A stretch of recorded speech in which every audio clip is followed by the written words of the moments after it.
MS semester के सभी बच्चों को स्वस्थ जीवन की शुभकामनाओं के साथ मेरा प्यार भरा नमस्कार। मैं विश्वकर्मा सर, प्राध्यापक political science, government college Pamgarh से आपके सामने लाइव हूँ। कल हम चर्चा कर रहे थे नेहरू जी के लोकतांत्रिक विचार से, क्योंकि लोकतांत्रिक शासन पद्धति, लोकतांत्रिक व्यवस्था जहाँ पर आती है उसका क्षेत्र, चाहे वो कार्य रूप में हो, चाहे विभाग रूप में हो, चाहे संवैधानिक रूप से हो, बहुत लंबा हो जाता है और शासन प्रशासन की पूरी पद्धति और जनता का उसमें पूरा रोल जो है आ जाता है। इसी बात को हम थोड़ा सा और आगे बढ़ाते हैं आज, क्योंकि इसको शॉर्ट में पढ़ाना है, इसलिए मेन चीजें बता रहे हैं, उसी पर चर्चा कर रहे हैं। क्योंकि अगर ऐसा पढ़ाने लगेंगे तो फिर महीनों इसको पढ़ाएंगे फिर दिक्कत नहीं है। लोकतांत्रिक एक व्यवस्था है और उसमें विधि का शासन जो है, रूल ऑफ लॉ, ये इसका प्रमुख बिंदु है, प्रमुख कार्य पद्धति है। विधि का शासन मतलब कानून की एक व्यवस्था। जितने भी लोकतांत्रिक देश हैं उन लोकतांत्रिक देशों का एक निश्चित व्यवस्थित और निर्मित संविधान होता है। उस संविधान में उस देश की शासन व्यवस्था का या शासन के संचालन का तौर तरीका निश्चित होता है। शासन के इसी तौर तरीके के संचालन की विधि को ही हम लोग रूल ऑफ लॉ कहते हैं। अर्थात जो भी उस देश के संविधान में विहित है, निश्चित है, उसी के तहत उस देश की सरकार, उस देश का गवर्नमेंट, उस देश के सारे संवैधानिक सिस्टम काम करते हैं। इन संवैधानिक सिस्टमों का एक दायित्व होता है कि वह इस संविधान के दायरे से जो निश्चित किया गया है उससे बाहर न जाए, उसके अंदर रह करके ही संवैधानिक व्यवस्था के तहत वो अपने कार्यों का संचालन करे। इसी को हम कहते हैं रूल ऑफ लॉ। इस रूल ऑफ लॉ की धारणा ब्रिटिश संविधान की विशेष देन है। ब्रिटेन में, जैसा कि मैंने बताया था, 1688 के बाद एक पार्लियामेंट को सारे अधिकार दिए गए, यानी संसदीय व्यवस्था को, यानी उस देश की व्यवस्थापिका को, और उस देश की संसद ने अपने नियमों के तहत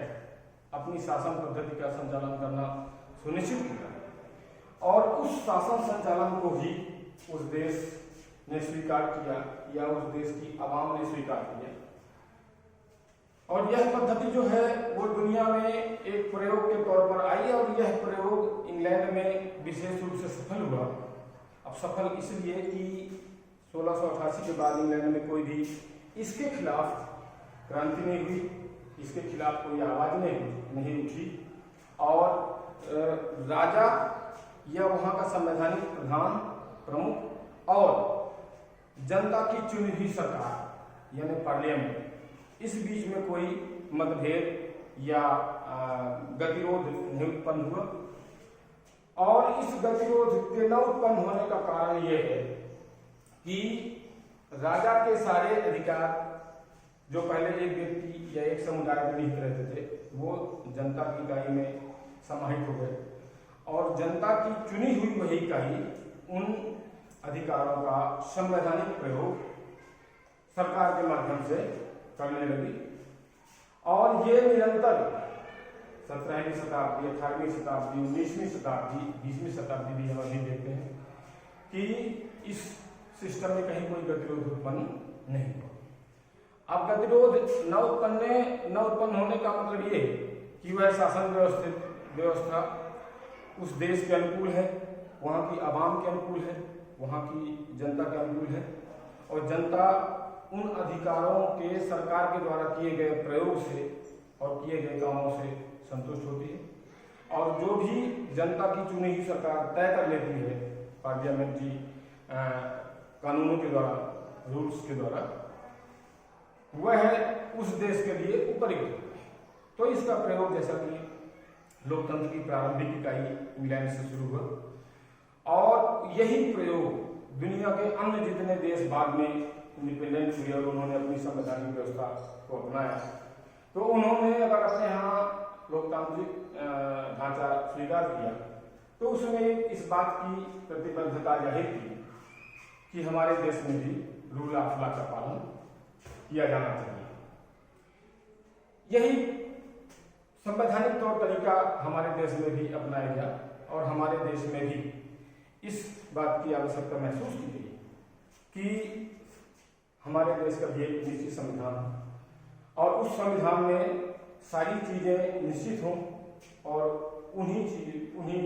संवैधानिक दायरों के तहत रह करके हमारे देश की सरकारें काम करें। इस विधि के शासन को ही हम अपने यहाँ पूर्णतः एक लोकतांत्रिक व्यवस्था का सफल पहलू या मजबूत पहलू इसको कह सकते हैं। इस रूल ऑफ लॉ व्यवस्था में भी हमारे देश में ये निश्चित है कि संविधान के तहत इस देश को कैसा शासन चाहिए, कैसी व्यवस्था चाहिए, कैसी नीतियां चाहिए, ताकि समाज का आम से आम व्यक्ति, समाज के हाशिए पर पड़ा व्यक्ति या समाज के किनारे यानी देश के कोने कोने में रहने वाला व्यक्ति उन नीतियों से, उन कार्यक्रमों से लाभान्वित हो और उसको भी लगे, महसूस हो कि हमारे देश में संवैधानिक व्यवस्था के तहत शासन चल रहा है। इस बात को नेहरू जी ने, चूंकि हम नेहरू जी के विचार पढ़ रहे हैं इसलिए हम ये देखते हैं कि नेहरू जी ने इस बात को बड़ी प्रतिबद्धता से अपने द्वारा किए गए कार्यों से, सरकार की नीतियों से इस बात को लागू करने का प्रयास किया कि संवैधानिक व्यवस्था के तहत हमारे देश में एक सफल शासन व्यवस्था लागू हो और उसका लाभ प्रत्यक्ष रूप से हमारे देश की जनता को मिले। इसी को हम कहते हैं रूल ऑफ लॉ। इस रूल ऑफ लॉ में संविधान प्रमुख होता है और उस संवैधानिक व्यवस्था के तहत कार्य करना उस सरकार का दायित्व होता है। वो सरकार कभी भी अपने किसी भी कार्यों से या उद्देश्यों से या किसी भी प्रकार की अपनी राजनीतिक गतिविधियों से इस धारणा के बाहर नहीं जाती है और इसी के तहत वो कानून को सर्वोच्च मानते हुए यानी संवैधानिक व्यवस्था को सर्वोच्च मानते हुए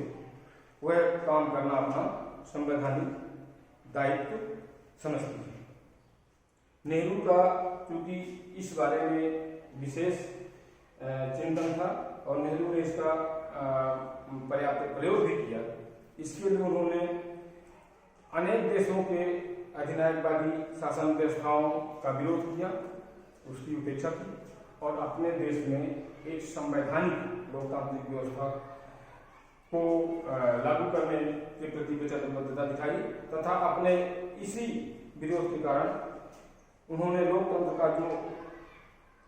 एक विधि का शासन होता है उसको एक पर्याय के रूप में समझ करके काम किया। यही विचार यह सुनिश्चित करता है कि बहुत बार लोकतांत्रिक शासन की स्थापना में किसी भी प्रकार का हस्तक्षेप या गतिरोध इसमें नहीं होना चाहिए और राज्य तथा उसके शासक अपनी मनमानी किसी भी प्रकार से नहीं करें। व्यक्ति और संविधान इस बीच में कभी भी गतिरोध उत्पन्न न हो। व्यक्ति और समाज के प्रति राज्य का व्यवहार हर स्थिति में विधि व्यवस्था के अनुसार ही होना चाहिए। वह किसी भी सूरत में विधि का उल्लंघन नहीं करते हुए और अमर्यादित तथा असीमित अधिकारों का प्रयोग नहीं करना चाहिए। लोकतंत्र उनके लिए अनिवार्य रूप से विधि के शासन का एक प्रतिरूप मॉडल होता है और इसीलिए वे अन्य सभी शासन व्यवस्थाओं की तुलना में इसे यानी नेहरू जी इस व्यवस्था को सबसे अच्छा और उपयुक्त शासन व्यवस्था मानते हैं। अब हम इसी में एक पक्ष और देखते हैं, लोकतांत्रिक व्यवस्था और मानव अधिकार यानी मानवीय अधिकार। दोस्तों प्यारे बच्चों, जैसा कि जब अधिकारों की बात आती है तो हम यह देखते हैं कि हमारे देश में प्रत्येक नागरिक के अधिकार संविधान में सुनिश्चित हैं, परिभाषित हैं, स्पष्ट किए गए हैं और उन अधिकारों को लेने के लिए प्रत्येक व्यक्ति हकदार है। इसीलिए हमारे यहाँ वैधानिक समानता का सिद्धांत लागू किया गया है और वैधानिक समानता के साथ साथ वह वैधानिक प्रक्रिया के तहत अपना पूरा विकास करने में तथा अपने द्वारा देश का विकास करने के लिए प्रतिबद्ध होता है। इन अधिकारों की संरक्षा करने का जो दायित्व है वो न्यायालय को सौंपा गया है। न्यायालय अधिकारों के साथ साथ हमारे संवैधानिक व्यवस्था का भी पक्ष पोषण करता है, निर्देशन करता है और समय समय पर उसकी रक्षा करता है। अधिकार किसी भी प्रकार से कहीं प्रभावित न हो और अधिकारों का कहीं कोई हस्तक्षेप कोई कर ना सके, उनका क्रियान्वयन कहीं रुक ना सके, इसके लिए शासन व्यवस्था और न्यायालयीय प्रक्रिया ये दोनों जवाबदार हैं। न्यायालय प्रत्येक व्यक्ति के उन अधिकारों की अभिरक्षा करता है और उन अधिकारों को लागू करने का, संरक्षित करने का काम करता है। अधिकारों की जहां तक बात आती है, इस अधिकारों में प्रत्येक मानव समुदाय उसके साथ में किसी भी प्रकार की, चाहे वो क्षेत्रीय हो, चाहे वो भाषागत हो, चाहे वो सामाजिक असमानता का कहीं भी उल्लेख नहीं है, कहीं भी कोई गुंजाइश नहीं है। और इन अधिकारों को लेने के लिए प्रत्येक व्यक्ति जो है हकदार कहना चाहिए। तो हम ये देखते हैं कि जो मानव अधिकार हैं, जैसे कि भारत के संविधान के अनुच्छेद 12 से लेकर के 36 में मानव अधिकारों का जो उल्लेख किया गया है संविधान के तात्पर्य में, वो प्रत्येक व्यक्ति के लिए है और प्रत्येक व्यक्ति उन्हीं अधिकारों के तहत अपना संपूर्ण विकास कर सकता है। अधिकार, अब सवाल उठता है अधिकार हम कहेंगे किसे? हम अधिकार उन आवश्यक परिस्थितियों को कह सकते हैं, कहते हैं जिनके तहत समाज का प्रत्येक व्यक्ति अपना पूर्ण विकास करता है और अपने विकास के साथ साथ राज्य के विकास में अपना सहयोग और योगदान देता है। इस संबंध में पंडित नेहरू ने और स्पष्ट करते हुए कहा था कि शासन की यह लोकतांत्रिक व्यवस्था में ही प्रत्येक मानव के संवैधानिक अधिकार सुरक्षित रहते हैं। इन संवैधानिक अधिकारों के आधार पर ही मानव अधिकारों की व्यवस्था संविधान में पर्याप्त रूप से की गई है, अर्थात सामाजिक, राजनीतिक, आर्थिक और सांस्कृतिक दृष्टि से बिना किसी संकीर्ण भेदभाव के सभी मनुष्यों को कुछ ऐसे विशेष अधिकार प्रदान किए गए हैं जो उसके जीवन पद्धति के लिए अत्यावश्यक हैं और राज्य या कोई भी शासन या राज्य शासन की कोई भी इकाई उसमें हस्तक्षेप नहीं कर सकती। अर्थात संवैधानिक अधिकार हस्तक्षेप की सीमा से बाहर रखे गए तथा बिना किसी भी व्यवधान और भय के प्रत्येक व्यक्ति उनका सदुपयोग करने का अधिकारी होता है। इसी प्रकार से इसमें समाज के किसी भी व्यक्ति, चाहे वो पूंजीपति हो, चाहे वो संभ्रांत हो, राजा हो या आम प्रजा हो, इसमें किसी भी प्रकार का अवांछित हस्तक्षेप प्रतिबंधित है, वर्जनीय है और इसके लिए पूरी सुरक्षा का दायित्व जो है वो न्यायालय पर, न्यायपालिका पर सौंपा गया है। इस प्रकार से लोकतांत्रिक व्यवस्था में हम ये देखते हैं कि संवैधानिक व्यवस्था का शासन यानी विधि का शासन, मानवीय अधिकारों की संरक्षा और व्यक्ति का संपूर्ण सामाजिक, आर्थिक, व्यक्तिक विकास समाहित होता है। इसमें मैं एक पॉइंट थोड़ा सा और बताना चाहता हूँ, सत्ता का विकेंद्रीकरण। सत्ता का विकेंद्रीकरण मतलब जैसे हम ये देखते हैं कि हमारा देश संघीय व्यवस्था वाला देश है, अर्थात भारत राज्यों का एक संघ, यानी हमारे देश में भले ही शासन व्यवस्था दो प्रकार की है, देश की अलग शासन व्यवस्था है, राज्यों की अलग शासन व्यवस्था है। राज्यों में जरूरी नहीं कि जो केंद्र की सरकार है वो राज्यों में भी होगी, हो सकता है दूसरी विचारधारा की पार्टियों का शासन राज्यों में हो, लेकिन इसके बावजूद भी कभी किसी प्रकार का संवैधानिक गतिरोध वहाँ पर उत्पन्न नहीं होता है और सभी, चाहे वो राज्य सरकारें हों, चाहे वो केंद्र की सरकारें हों, सबका एक दायित्व होता है मानव का कल्याण करना, अपने देश का पूरा उत्थान करना, अपने देश को चरमोत्कर्ष प्रगति की ओर ले जाना।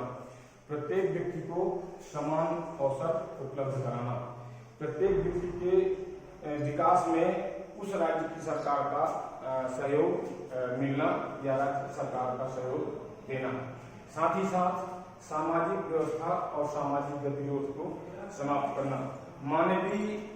समुदाय में सामंजस्य या एकता बनाए रखना, राज्य की अखंडता के लिए एक सुनिश्चित दायित्व का निर्वहन करना। इस प्रकार से इस लोकतांत्रिक व्यवस्था के तहत ही प्रत्येक राज्य अपना और अपने नागरिकों का समान रूप से विकास या कल्याण करने का अधिकार होता है। हम अगले पॉइंट में थोड़ा सा सत्ता का विकेंद्रीकरण और संवैधानिक सरकारों का दायित्व इस विषय पर अगले वीडियो में प्रकाश डालेंगे।